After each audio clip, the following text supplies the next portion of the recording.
So thank you so much for giving, even though maybe many of you guys might not even know who I am since we go to the first service. But one of the neat things that I always want to say is that the supplies that everyone gave, I went with another couple of women from a church in Virginia, and they took suitcases of supplies too. And when we got there and got unpacked, we realized that every need had been met on the list, because we had brought exactly opposite of the things that we needed to bring. And that's just like a miracle that God worked out. So we had toothbrushes. We had toothbrushes, yes. So anyways, but yes, it was just wonderful. So thank you so much for giving. I just wanted to give a little bit of history. Like 20 years ago, I worked for a mission organization for several years, and I took teams of teenagers to different overseas countries, and we did work projects. And in 1993, I went to India. And from the minute I stepped off the plane, I actually just fell in love. I've always said that India is the country of my heart. And I have always had a desire to go back and do something. So I finally got my opportunity in the last 3 weeks. But 20 years ago on that same team, there was a girl, she was 17 years old, and she also fell in love, and she went back to India when she graduated high school. She met the son of a pastor there, and they got married, and they now have a huge ministry in the state of Andhra Pradesh, which is in southeast India.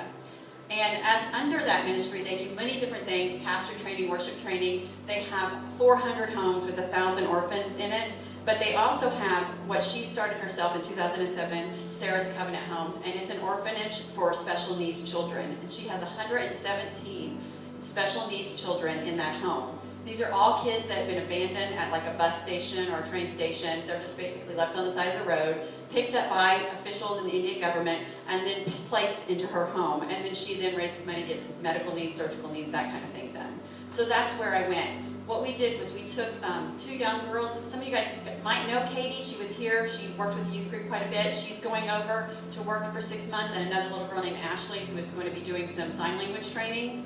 So we took them over to leave them there and establish them and get them set up. And then Julie and I, my friend that also went, we had the opportunity to just do some ministry while we were there.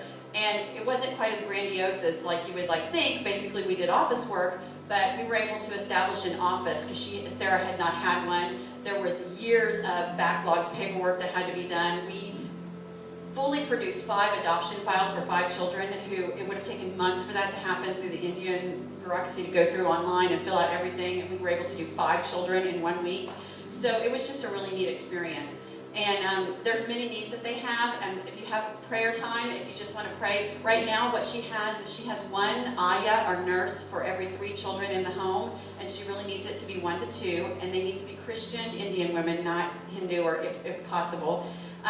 For people that have an ability like a physical therapist or anything like that to be raised and called to go to there to help. And then just that Sarah would find favor with the Indian government, just the bureaucracy of Indian, just like America, lots of paperwork, and then she wants to adopt out as many children that are able to be adopted as can be, so just that she would always find favor with the bureaucrats.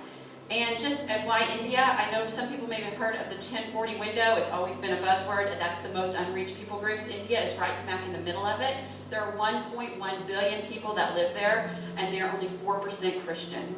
So I don't even know if you can grasp that concept, but Islam is on the rise there, just like it is everywhere else. They are open and ripe for the harvest. Technology has come. Everyone has a cell phone. Everyone has TVs. Well, not everyone, but a lot of people. So technology is bringing a breakdown of cultural mores and traditions, and that is allowing the gospel to be spread. So just keep that in your mind and hearts. Perfect. Thank you.